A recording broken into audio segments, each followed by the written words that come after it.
Good afternoon, St. Francis, and good afternoon, people of God. A special afternoon recording because today is Tuesday, the 26th of July, 2022, Tuesday of the 17th week of the year, but also today the memorial of Saints Joachim and Anna, the parents of the Blessed Virgin Mary, so Mary's mom and dad. We celebrate on this day.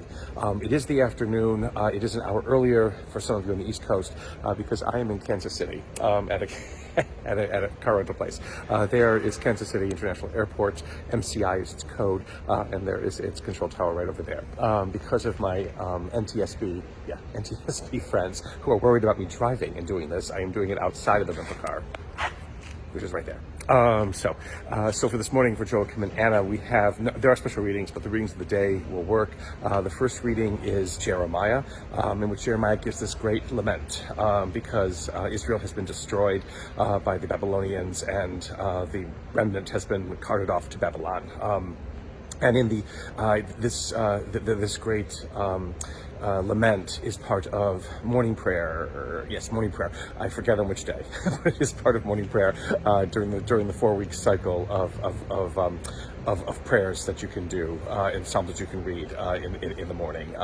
But it talks about the destruction that has overwhelmed Israel and how there doesn't seem to be any hope, but yet there is hope in God. And because this has happened because of Israel's lack of faith, it is God who also will bring Israel back. So it is this lament and confidence. Lament just not for the sake of lamenting, but lamenting knowing also that God is the one who brings us out of what is despair, of what is hopeless, of what does not work for us and what does not seem good or beneficial to us. It is God who leads us out of that. In Jeremiah, while lamenting the situation that Israel is experiencing, also consoles Israel and encourages Israel with the reality and truth that God is the one who will get them out of this mess again. But that again, they must be people who try to live the covenant a little bit better, try to be more faithful to the covenant, try to remember who it is that has called them into existence as a people and who has chosen them as chosen above all people in the world. In Matthew's gospel today, we have, I'm going to forget about this in a minute,